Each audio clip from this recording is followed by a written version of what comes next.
আজকে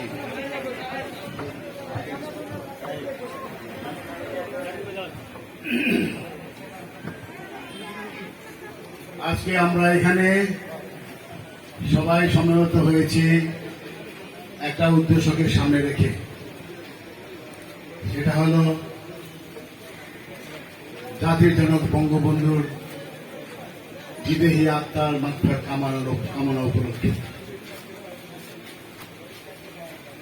আজকে আমাদের 64 নম্বর ওয়ার্ড যুবলীগ কর্তৃক আয়োজিত আজকে এই সভার সভাপতিত্ব করছেন আমাদের অত্যন্ত প্রিয়, অত্যন্ত ঘনিষ্ঠজন, মিষ্টিভাষী এবং হৃদয়বান আমাদের মাইনুদ্দিন রানা, ভারপ্রাপ্ত সভাপতি মহানগর দক্ষিণ যুবলীগ।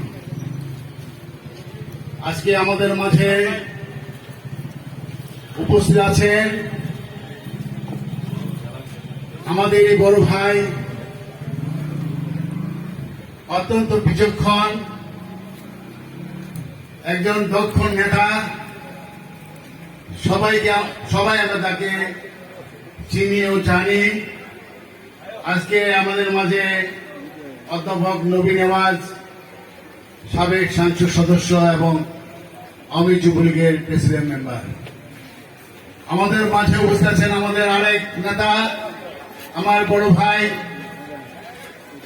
হাবিবুর রহমান পবন, প্রেসিডেন্ট সদস্য বাংলাদেশ যুবলীগ।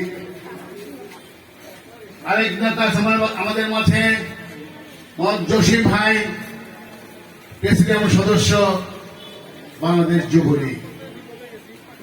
আজকে আমাদের এই সভা পরিচালনা করছেন আমার ভাই। আমি 90 দশক থেকে আমি যার সাথে একসাথে আমরা উঠা বসা করেছি। অবশ্য সে আমার বয়সে ছোট, কিন্তু ছোট হলে কি হবে, একজন দক্ষ সংগঠক ছিল। এই ছোটবেলায় দেখেছি তার মধ্যে যে প্রতিভা। সে আমাদের ঢাকা মহানগর দক্ষিণের যুবলীগের সাধারণ সম্পাদক রেজাউল করিম রেজা। আজকে আমাদের মাঝে উপস্থিত আছেন যুবলীগ মহানগর দক্ষিণের সাংগঠনিক সম্পাদক মাসুদুর রহমান মাসুদ, আরেক ভাই কাজী ইব্রাহিম খলিল, সাংগঠনিক সম্পাদক, সে আমার ছোট চাচুর ভাই। আরেক ভাই আছেন আরমান খান বাবু ভাই,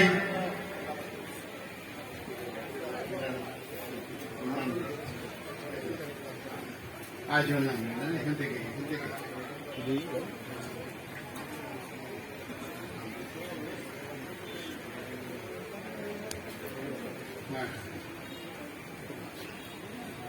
আজকে এই সভার ও ত্রাণ বিতরণের আয়োজনে ছিলেন মোহাম্মদ রাসেল, আমাদের 64 নম্বর ওয়ার্ডের সভাপতি যুবলীগ, ও সাধারণ সম্পাদক এস এম সোহেল।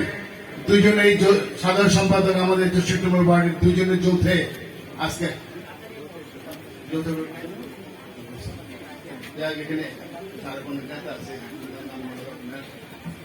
এখানে অনেক ব্যক্তিবৃন্দ আছে, আমাদের যুবলীগের অনেক ভাইরা আছেন। আমি নাম বলে আপনাদেরকে খাটো করতে চাই না, ইনশাল্লাহ আপনারা সবাই আমার সুপরিচিত। আমি আমার বক্তব্যে কিছু কথা বলবো, আপনারা যদি আমাকে সময় দেন আমি বলবো।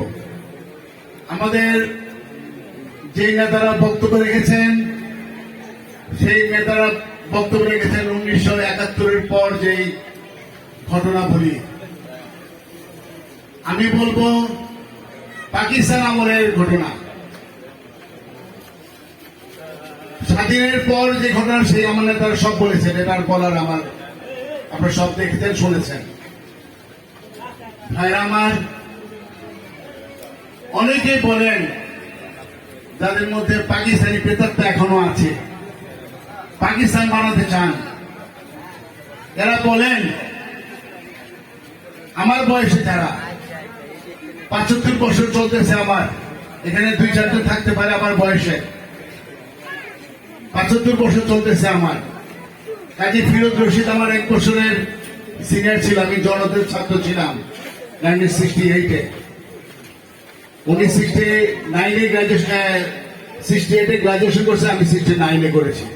কাজী ফিরোজ হোসেন, আমাদের সময় ছিল রেজা ভাই, রাজু ভাই, আরো অনেকেরা ছিল, তারা অনেকের নাই।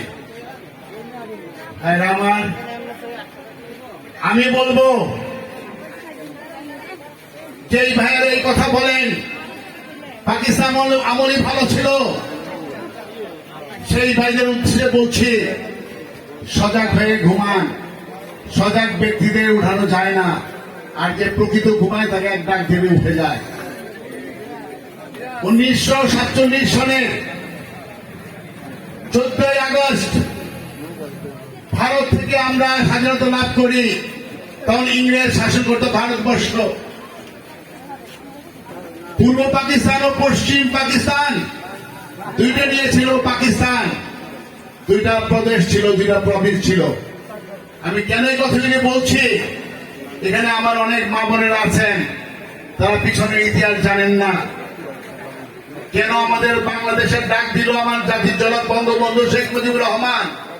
এবারে সংগ্রাম, স্বাধীনতার সংগ্রাম, এবারে সংগ্রাম, মুক্তির সংগ্রাম কেন ডাক দিয়েছে এবার শুনেন। ভাইরা আমার, পূর্ব পাকিস্তান পশ্চিম পাকিস্তান দুটো মিলে পাকিস্তান হলো। সেই শাসন ভার ছিল কাজী আজম মোহাম্মদ আলী জিন্নাহর উপর। সেই পশ্চিমারা, সেই মাওলারা এই আমাদের বাঙালি ভাইদের, পূর্ব পাকিস্তানের বাঙালি ভাইদের অত্যাচার, শাসন, শোষণ করত আমাদেরকে। অকথ্য ভাবে আমাদের তারা আমাদের কুদৃষ্টিতে দেখতেন। ভাইরা আমার, দেশ স্বাধীন হলো পূর্ব পাকিস্তান পশ্চিম পাকিস্তান। এই দেশ শাসন করেছে 22টি পরিবার। এই আদমজি, এই করিম জুট মিল, এই আহমদ সিল মিল, এই লতিফ বাহানি, এই ধরনের মিলগুলি ছিল কাদের? এই সব মিলগুলি ছিল নন বেঙ্গলি মাওলাদের ছিল, বিহারিদের। সোজা ভাষা বিহারি, আমার ভাই বললো বিহারি। যেই বিহারিরা আমাদের 30 লক্ষ মা বোনদের হত্যা করেছে, 2 লক্ষ মাদের ইজ্জত হরণ করেছে এই বিহারিরা। আর সেই মিলের কর্মচারী ছিল, শ্রমিক ছিলাম কারা? আমরা মালিক ছিলাম না। এই পশ্চিম পাকিস্তানিরা পূর্ব পাকিস্তানিদের কোন শিল্প কারখানা করতে দেয় নাই, কোন ব্যাংকের মালিক হয় নাই বাঙালিরা। এই ব্যাংকের লোন দেওয়া হয় নাই বাঙালিদেরকে, এই লোন দিত এই পশ্চিমাদের। দুঃখের বিষয়, আমাদের ছেলেদের বিদেশে উচ্চ শিক্ষা দেওয়ার জন্য যে পাসপোর্ট প্রয়োজন হয়, সেই সময় পাসপোর্ট দিত না বাঙালিদেরকে। বাঙালি যদি উপরে উঠে যায়, সবসময় যেন মাথা নিয়ে থাকে, সেজন্য পাসপোর্ট দিত না। ভাইরা আমার, বিশ্বাস করেন না করেন, আমাদের 7.5 কোটি লোক ছিল পূর্ব পাকিস্তানে তখন, আর পশ্চিম পাকিস্তানে ছিল 3.5 কোটি। এই পূর্ব পাকিস্তানের 7.5 কোটি লোকের জন্য মাত্র 4,200 প্রাথমিক বিদ্যালয় ছিল, 4,200। আর 3,500 লোকের জন্য পশ্চিম পাকিস্তানে 14,000 প্রাথমিক বিদ্যালয় ছিল। আমাদের বিদ্যালয়গুলিতে ক্লাস 1 থেকে ক্লাস 5 পর্যন্ত বিনা বেতনে পড়ার ব্যবস্থা দিত, আর ওদের ক্লাস 1 থেকে ক্লাস 10 পর্যন্ত তারা বিনা বেতনে লেখাপড়া করত। তারপর শিক্ষার দিক দিয়ে আমাদের কাছে উপরে উঠতে পারে নাই। ভাইরা আমার, তারা আমাদের বাঙালি থেকে সেনাবাহিনীতে বড় বড় অফিসার পদে দেয় নাই। হাতে গোনা 2-4 জন, এই কুলাঙ্গার জিয়া, রহমত জিয়া, এই 2-4 জন ছিল, আর কিছু মুসলিমের 2-1 কর্নেল ছিল। তারা আমাদের অপবাদ দিত। শুনে রাখেন, আমরা নাকি আর্মি হওয়ার যোগ্য না, অফিসার হওয়ার যোগ্য না, আমরা নাকি বেটে সাইজে নাকি আমরা বেটে। তাই যদি হয়ে থাকে, 1964 সনে পাকিস্তান হিন্দুস্তানের যুদ্ধ হলো খানকানান সেক্টরে। সেই যুদ্ধের মধ্যে বাঙালি বেঙ্গল রেজিমেন্টকে দিয়ে পাঠিয়ে দেওয়া হয়েছিল বর্ডার এলাকায় যুদ্ধ করার জন্য, এবং আমাদের এই বাঙালি দামাল ছেলেরা সেই যুদ্ধ করে ইন্ডিয়ান সৈন্যদের হটিয়ে দিয়েছিল। পশ্চিম পাকিস্তান বেঁচে গিয়েছিল, নাহলে রাওয়ালপিন্ডি দখল করত। ওই আমরা কই ঢাকা না পিন্ডি ওই ঢাকা রাজধানী দখল করতো। ভাইয়েরা আমার তারপরে আমাদের কিন্তু বলে অপবাদ দিয়েছে আমরা নাকি বেটে। ভাইয়েরা আমার সেই সময় প্রাদেশিক সরকার মুরায়ন খান ছিল গভর্নর, বেঈমান। আমাদের এই সচিবালয়ে কোনো বাঙালি সচিব ছিল না। অনেক অনেক মেধাবী লোক ছিল, সিএসপি অফিসার ছিল, কিন্তু তাদের পদ মর্যাদা দিতে ওয়েস্ট বেঙ্গল রাখতো তাদেরকে বিভিন্ন কারণে। এটা আমরা চোখে সচক্ষে দেখেছি। ভাইয়েরা আমার এই দেশে কর্ণফুলী পেপার মিলের মধ্যে স্বর্ণ হতো, এই পেপার হইতো, এই সাদা কাগজ লেখা। পশ্চিম পাকিস্তানের বাস ছিল না, সেখানে কাগজ তৈরি হতো না। এই কাগজ আমার দেশ থেকে পশ্চিম পাকিস্তানে যেত, সেখানে 2 আনা দিস্তা, আর আমাদের জন্য ছিল 12 আনা দিস্তা। আমার সময় মুরব্বী যদি থাকে সত্য কি মিথ্যা হাত তোলেন যারা আমার বয়সে, তারা হয়তো আমার তো ছোট হইতে পারে। আমাদের হয়তো আমরা বলতাম 10 আনা 12 আনা, ওদের 2 আনা। দেশ ছিল একটা, কি বিমাতার সুলভ ভাব তাদের, কি ডিসপ্যারিটি ছিল। ভাইরা আমার শুনে রাখেন, দেশ একই ছিল, 2টা প্রদেশ ছিল। ওইখানে স্বর্ণের ভরি ছিল পশ্চিম পাকিস্তানের 70 টাকা, শুধু 70 টাকা ভরি ছিল এক ভরি স্বর্ণ। আর এখানে একই দেশ আমাদের ছিল। কথা বলতেছিলাম যে একই দেশ, তফাৎ কত? আমরা 170 টাকা ভরি, 140 টাকা ভরি, আর ওরা ছিল 70 টাকা ভরি। কোন বাঙালি যদি পশ্চিম পাকিস্তান যেত, সত্তরে যদি ছেলে মেয়ে বউ বিটির জন্য যদি 2 ভরি স্বর্ণ আনতো, এখান থেকে প্লেনে এয়ারপোর্টে আসতো 2 ভরি রেখে দিত। স্বর্ণটা আমাদের আনতে দিত না, একই দেশ। ভাইয়েরা আমার, আজকে আপনারা যুবলীগ করেন, ছাত্রলীগ করেন, সেই সময় যুবলীগ ছাত্রলীগের কত করুণ অবস্থা ছিল জানেন না। প্রত্যেকটা থানার ওসি থেকে নিয়ে ডিসিএসপি পর্যন্ত সমস্ত ছিল নন বেঙ্গলি। পশ্চিম পাকিস্তান থেকে ইম্পোর্ট করতো, এখানে তাদের এখানে আনতো, এবং থানার ওসি এসে ডিসি পালে তৈরি করতো। আর আমাদের এএসআই ছিল, আমাদের কনস্টেবল ছিল বাঙালি। সেই সময় ছাত্রলীগ আমরা করতাম জগন্নাথ কলেজে, খুব কঠিন অবস্থায় ছিলাম। তৎকালীন গভর্নর মুরায়ন খান এই বিমানের সন্ধান ছিল খসরু, সে এনএসএফ তৈরি করেছিল, ন্যাশনাল স্টুডেন্ট ফোর্স বলে একটা দল। রাত্রেবেলা গোপনে আমাদের ছাত্রলীগদের ধরে নিয়ে যেত, হাত পা ঠিক রাখতো না, অনেক ছেলে গুম হয়ে যেত, বছর জেল খাটতো, কিন্তু তাদের বের হতো না। ভাইরা আমার, সেই সময় একটা উদাহরণ বলি, আমরা জগন্নাথ কলেজের ছাত্র যখন ছিলাম, তখন আমরা সংসদে ছিলাম, আমরা তখন রেজা ভাই ছিল আমাদের কলেজের প্রধান, বিপি রাজু ভাই। তো সেই সময় আমিও ছিলাম, আমরা সঙ্গে ক্রীড়া সম্পাদক ছিলাম। একটা ছোট্ট কথা বলি, ইসলামপুরের মধ্যে জগন্নাথ কলেজে দেখবেন একটা হাবিব ব্যাংক লিমিটেড ব্যাংক ছিল, তাই না? এখন এটা জনতা ব্যাংকটা কি ব্যাংক হয়েছে? এই ব্যাংকে আমাদের টাকা জমা নিত কলেজে।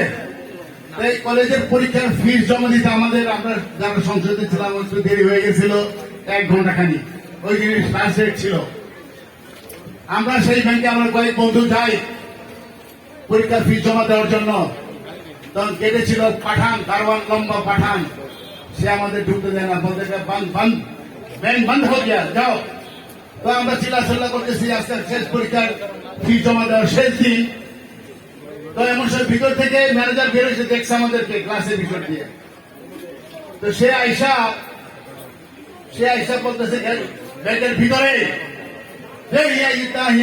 শোল মাস্টার কেউ किसने आया इतना आदमी? दारानी का परीक्षा इम्तिहान परीक्षा फी जमा देने के लिए यहाँ आया। ব্যাংকের ম্যানেজার মাওরা, এই মাওরা আমাদের বলে, अरे बंगाली आदमी तुम लिखा पढ़ा करके क्या करोगे? जाओ गांव में जाके गांव में जाके खेती बाड़ी करो, गांव में जाके खेती बाड़ी करो। আমাদের বলতেছে তো লেখাপড়া করে কি করবা? গ্রামে গিয়ে চাষবাস করো। চাষবাস করার জন্য কি চোখে আমাদের দেখতো? তারা আমাদের কি চোখে দেখতো দেখেন ভাইরা আমার জাতির জনক বঙ্গবন্ধু শেখ মুজিবুর রহমানকে আমি সামনে দেখেছি। আমি তখন নেতা ছিলাম না। যখন উনি যেসব রাস্তায় যেতেন বিশেষ করে পুরান শহরে ওনার বিচরণ ছিল বেশি। আমার জাতির জনকের তৎকালীন মুসা ভাই ঢাকা মহানগরের আওয়ামী লীগের সভাপতি, উনি অত্যন্ত ওনার কাছে ছিল। ওনাকে নিয়ে উনি পুরান শহরগুলিতে ঘুরতেন। আমাদের ড্যামরা আসতেন, এই লাইনের চেয়ারম্যানের বাড়িতে এসে বসে উনি ওনার মাছ ধরার শখ ছিল বঙ্গবন্ধু। স্বামী মিছিল এমপি ওনার সাথে আসতেন। ওনার খুব মাছ ধরার শখ ছিল। আমরা বঙ্গবন্ধুকে দেখেছি সামনে থেকে। এই বঙ্গবন্ধু বেকার হস্টেলে থাকতেন, কলকাতা ইসলামিয়া হস্টেলে এই বিশ্ববিদ্যালয়ে পড়তেন, ইসলামিয়া কলেজে। উনি যখন সরকারি হাত ধরে বাংলাদেশে আসলেন, দেশ স্বাধীন হয়ে গেল, হিন্দুস্তান পাকিস্তান আসলেন। বঙ্গবন্ধু এইভাবে প্রত্যেকটা মানুষের সাথে মিশেছেন। আমরা তখন নেতা ছিলাম না, আমরা দেখেছি। এই বাংলার জমিনে এই পূর্ব পাকিস্তান, তৎকালীন পূর্ব পাকিস্তান বলেন, অনেক নেতাই কিন্তু নেতৃত্ব করে গেছেন। বহু নেতা নেতৃত্ব করেছেন এখানে। সেই মুসলিম লীগের বলেন, আমাদের আওয়ামী লীগের বলেন। আমি আওয়ামী লীগের কথাই বলি। শেরে বাংলা এম ফজলুল হক, শহীদ সোহরাওয়ার্দী, আমাদের মৌলানা ভাসানী, আব্দুল খান ভাসানী, আমাদের আমিনা খাতুন, মৌলানা তর্কবাংশী বাগেশ, আরো অনেক নেতা। সেই পাকিস্তান আমাদের মুসলিম লীগ করতেন। সেই সুবুর খান খুলনা, যে সুবুর খানের কথা বললো, তার কবর রচিত হয়েছে দিয়েছে এখানে এই সংসদ ভবনে। এই ফজলুল কাদের চৌধুরী, ফকা চৌধুরী চিরাঙ্গের, শাখা চৌধুরীর বাপ। আর ওই একটা শয়তান যিনি আমাদের মাঝে মায়ের ভাষা কেন দিতে চেয়েছিল, কাদের মহলের জিল্লার হাত ধরে রাষ্ট্রভাষা উর্দু করতে চেয়েছিল। আমাদের কামাল ছেলের সেদিন বরকতরফিতে রক্ত দিয়ে সেই ভাষা এখানে স্থাপিত করতে চায় নাই। সেই নুরুল আমিন, ময়মনসিংহের নুরুল আমিন, যেই নুরুল আমিনের আমরা বলে আসলাম মুসলিমদের রাষ্ট্রভাষা বাংলা চাই, নুরুল আমিনের কল্লা চাই। আমরা সেই স্লোগান দিতাম পতাকা হাতে দিয়ে, তখন ক্লাস 1-2 পড়ি। আজকের কথা নয়। সেই নুরুল আমিন মরার পর এখানে লাশ আনার চেষ্টা করেছিল আমাদের দামাল ছেলেরা। তখন সমস্ত লোক এক হয়ে বলেছে, এখানে লাশ, তার কবর দিতে দেব না। তার কবর হয়েছে পাকিস্তানে। ওই বেইমানে ভাইরা আমার, এই দেশে তো অনেকে রাজনীতি করেছেন। আমি কাউকে কটাক্ষ করে বলছি না, আমি খাটো করার জন্য বলছি না। জাতির পিতা কে হয়েছেন? জাতির জন্য বঙ্গবন্ধু শেখ মুজিবুর রহমান হয়েছেন। কেউ দয়ের হন নাই। রাব্বুল আলামিন তাকে জাতির পিতা করেছেন আমার বঙ্গবন্ধুকে। উনি মানুষকে ভালোবাসতেন, বাংলা মানুষকে ভালোবাসতে দেখেছেন, জীবন দিয়েছেন, জীবন দিয়ে দিয়ে দেখে গেছেন। 16 বছর জেল খেটেছেন আমাদের জন্য, আমাদের জন্য, আমাদের সুখের জন্য। আমাদের একটা দেশ দিয়েছে, পৃথিবীর দরবারে আমার মানুষকে আমাদের একটা দেশ দিয়েছে। বাঙালি জাতি হিসেবে আমরা সেই উত্তরের কথা বলতে পারি। আচ্ছা, তারই সুযোগ্য কন্যা জড়িত শেখ হাসিনা, যে বঙ্গবন্ধুর যে স্বপ্ন ছিল, সেই স্বপ্ন পূরণ করছেন জাতির জনের কন্যা। আজকে আমার নেতারা বলছেন, সেই রূপপুর বিদ্যুৎ কেন্দ্র বলেন, আর ওই 4 লেনের রাস্তা, 6 লেনের রাস্তা বলেন, মেট্রো রেল বলেন, ফ্লাইওভার বলেন, ওই সুতারা কামাল ব্রিজ বলেন, পদ্মা সেতু বলেন, এই পদ্মা সেতু করতে কি না হলো? সেই বিশ্ব ব্যাংক আমাদের টাকা দেয় প্রতারণা করেছে, জায়গা আমাদের টাকা দেয় প্রতারণা করেছে, আমাদের অভিযোগ দিয়েছে, আমাদের মন্ত্রী বিষয়ে ঘুষ দিয়েছে। কানাডিয়ান সরকার, কানাডিয়ান ফেডারেল কোর্ট কি রায় দিয়েছে? না, কোনো ঘুষ লেনদেন হয় নাই। আমার নেত্রী বলছে, সেদিন তোমরা টাকা আমাদের না দিলে আমার নিজের অর্থায়ন আমি পদ্মা সেতু করবো। ইনশাল্লাহ পদ্মা সেতু হয়েছে দৃশ্যমান। আমার মনে হয় ডিসেম্বরে ইনশাল্লাহ পদ্মা সেতু চালু হবে, আশা করি।